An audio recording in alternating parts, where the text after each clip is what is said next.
नमस्कार दोस्तों, मैं आपका होस्ट हूं और आज आप सुनेंगे उस कथा को जो आपके रोंगटे खड़े कर देगी। 18 साल का होते ही मर जाऊंगा मैं शार्प है मुझ पर। ये नाम सुनने में सामान्य लग सकता है, पर जब आप अंत तक पहुंचेंगे तो समझेंगे कि शार्प क्या है और 18 की सीमा क्यों इतनी खतरनाक साबित हुई। सबसे पहले मैं आपको उस जगह के बारे में बताता हूं जहां ये सब शुरू हुआ। उत्तर प्रदेश का एक छोटा सा गांव, जिसकी गलियां सुनसान, हवा में एक अजीब सी सिहरन थी और लोग किसी रहस्य को छुपाए हुए थे। गांव वाले कहते थे कि कुछ रातें शांत होती थीं, लेकिन उन शांतियों में भी पावों की आहट, फुसफुसाहट और किसी गहरे डर की गूंज सुनाई देती थी। अब उस कहानी की मुख्य धुरी है। राहुल नाम का एक युवक ठीक 18 साल का होने वाला था। बचपन से ही राहुल कुछ अलग था। उसकी आंखों में एक ऐसी चमक थी जो अक्सर लोगों को डराती। किसी ने कहा था कि वो शार्प है, न केवल तेज बुद्धि बल्कि एक अनदेखी शक्ति से लैस। अब आप सोच रहे होंगे 18 साल क्यों? यही तो कहानी का रहस्य है। लोग कहते हैं कि 18 का आंकड़ा कोई साधारण उम्र नहीं, यह एक सीमा है, एक समय जब कुछ जागता है। सुबह शाम के बीच बड़ों ने राहुल को चेतावनी दी थी, उस दिन से संभलकर चलना, क्योंकि कुछ बदल जाएगा। समय निकलता गया। राहुल ने किताबों में ज्ञान पाया, लेकिन एक किताब थी, एक पुरानी डायरी जो उसकी माँ द्वारा सहेजी गई थी। उस डायरी में जिक्र था, जब 30-8 का अंक पंख पसारता है तो शार्प जाग उठता है। रात गहराई जब राहुल 17 के 364 दिन पूरे कर चुका था तो गांव में अजीब सी सन्नाटा फैल गया। लोग दरवाजे कसकर बंद कर एक दूसरे से चुपके से बात करने लगे। किसी तरह की तैयारी चल रही थी और ठीक उस समय राहुल ने भी महसूस किया, उस कलेजे की धड़कन में, उस खामोश सांस में, जैसे कोई इंतजार कर रहा हो। धीरे से अबीस्कू नाम की एक आवाज कान में गूंजी, तू तैयार है? बिना आंखों में चमक के, पर ऐसे जैसे कोर्टरूम की कठोर चुप्पी में कोई फुसफुसा रहा हो। यह सिर्फ एक आवाज नहीं थी, यह राहुल के अंदर किसी गहरे बदलाव की शुरुआत थी।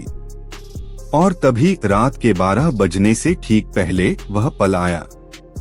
लॉकडाउन जैसी खामोशी और अचानक एक कराह जैसा सोने का क्षण। फिर सब कुछ रुक गया। यहीं खत्म हुआ पहला चाप और अभी बस शुरुआत ही है।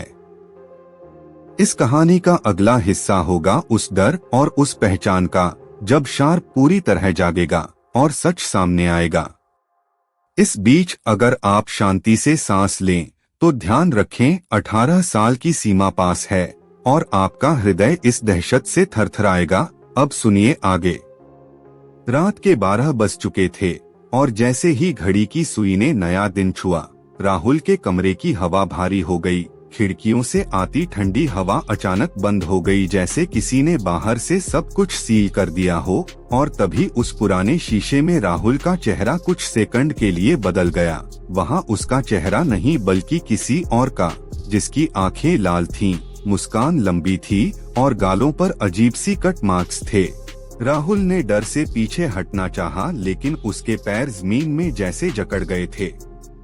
उसी समय उसके कान में फिर वही आवाज गूंजी, शार्प जाग चुका है। यह सुनते ही उसकी आंखों के सामने बचपन के कुछ अजीब से दृश्य आने लगे।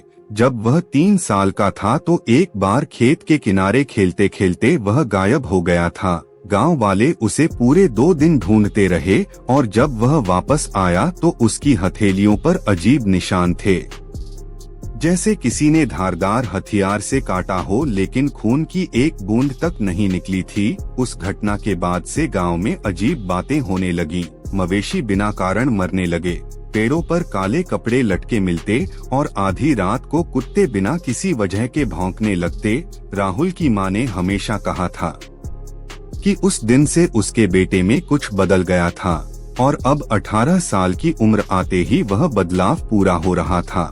राहुल ने देखा कि शीशे में खड़ा वह लाल आंखों वाला चेहरा धीरे धीरे मुस्कुराते हुए बोला, तेरा वक्त आ गया है और अब तू सिर्फ इंसान नहीं रहेगा। डर के मारे राहुल ने मुट्ठियां भींच ली, लेकिन तभी उसे अपने बिस्तर के नीचे से खरोंचने की आवाज आई। धीरे धीरे वह आवाज तेज होती गई और अचानक बिस्तर हिला। राहुल ने झुककर देखा तो वहां कोई नहीं था, लेकिन फर्श पर पुराने खून के निशान थे जो दरवाजे तक जा रहे थे। उसने डरते डरते दरवाजा खोला तो सामने पूरा गलियारा अंधेरे में डूबा हुआ था। दीवारों पर काले हाथों के निशान थे और फर्श पर पानी जैसा कुछ बह रहा था। उसने कदम बढ़ाया ही था कि पीछे से किसी ने उसकी गर्दन पर हाथ रखा। यह स्पर्श ठंडा नहीं बल्कि जलता हुआ था। राहुल ने मुड़कर देखा तो वहां उसकी माँ खड़ी थी, लेकिन उसके चेहरे पर भाव खाली थे। आंखें धंसी हुई और होठों से एक ही वाक्य बार बार निकल रहा था, 18 साल। शार्प, अब कोई नहीं बच सकता। राहुल के शरीर में सनसनी दौड़ गई। उसने माँ का हाथ हटाने की कोशिश की, लेकिन वह और कस गया। अचानक कमरे के कोने से वही लाल आंखों वाला चेहरा बाहर आया और दोनों को देख हंसने लगा। हंसी धीरे धीरे पूरे घर में गूंजने लगी, जैसे हर दीवार के पीछे कोई छुपा हो और वही हंसी दोहरा रहा हो। राहुल ने महसूस किया कि उसकी सांसें तेज हो रही हैं और उसके कान में वही आवाज बोली, अब असली खेल शुरू होगा। घर के भीतर गूंजती वह हंसी अब जैसे दीवारों से बाहर निकलकर हवा में तैर रही थी। राहुल की आंखों के सामने अंधेरा और लाल रंग मिलकर एक अजीब धुंध बना रहे थे। उसकी माँ का ठंडा सा शरीर अब धीरे धीरे पिघलता हुआ लग रहा था, जैसे मोमबत्ती की तरह। उसके हाथ की पकड़ ढीली पड़ते ही राहुल पीछे हट गया, लेकिन तभी उसके पैरों के नीचे की जमीन जैसे गायब हो गई और वह सीधे नीचे गिरने लगा। गिरते गिरते उसे लगा जैसे वह किसी कुएं में जा रहा हो, लेकिन वहाँ पानी नहीं था बल्कि चारों तरफ दीवारों पर पुराने नाम खुदे हुए थे। कुछ नाम उस गांव के थे जिन्हें वह पहचानता था और हर नाम के पास एक तारीख लिखी थी जो अजीब तरह से सभी 18 साल की उम्र में मौत की तारीख थी। राहुल के दिल की धड़कन तेज हो गई।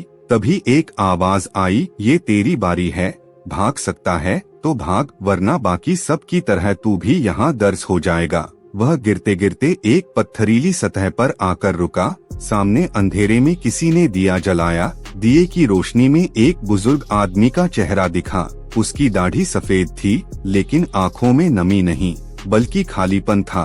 उसने कहा, मैं भी कभी तेरी जगह था 40 साल पहले, लेकिन मैं हार गया और अब मैं सिर्फ यहाँ भटकता हूँ। राहुल ने कांपते हुए पूछा, ये सब क्यों हो रहा है?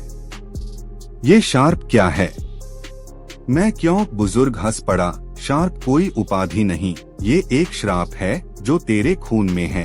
तेरे परिवार की 7वीं पीढ़ी में यह आता है और जिसकी बारी आती है उसका 18वां जन्मदिन ही आखिरी होता है। तू देख, इन दीवारों पर जितने नाम हैं, सब तेरे ही खानदान के हैं।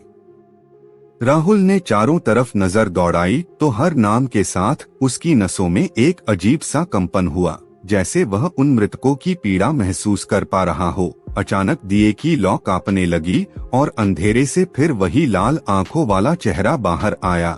इस बार वह पहले से भी ज्यादा भयानक था। उसने बुजुर्ग की तरफ इशारा किया और बुजुर्ग धुएं में बदल गया। अब वह राहुल के बिल्कुल सामने था। उसने कहा, तेरे पास सिर्फ 24 घंटे हैं, या तो तू इस श्राप को किसी और पर डाल दे या फिर अगली रात तू भी यहाँ का हिस्सा बन जाएगा। राहुल के गले में जैसे कांटे चुभ गए। उसका दिमाग तेजी से सोचने लगा, लेकिन उसके अंदर एक अजीब खून की प्यास भी जाग रही थी, जैसे उसका शरीर खुद किसी और की तलाश कर रहा हो। तभी ऊपर से एक तेज धमाका हुआ और वह फिर से अपने कमरे में था, लेकिन इस बार दीवार पर खून से लिखा था, टाइम टिक टिक कर रहा है। राहुल के कमरे में लिखी वो खून से सनी लाइन उसके दिमाग में हथौड़े की तरह बज रही थी। टाइम टिक टिक कर रहा है। खिड़की से बाहर देखता तो अंधेरे में गांव जैसे बदल चुका था। गलियां खाली नहीं थीं, बल्कि हर मोड़ पर परछाइयां खड़ी थीं, लेकिन उन परछाइयों के पैर जमीन को छू ही नहीं रहे थे।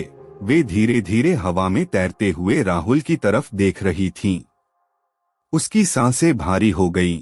उसे वो बुजुर्ग की बात याद आई, या तो श्राप किसी और पर डाल दे या यहाँ का हिस्सा बन जा।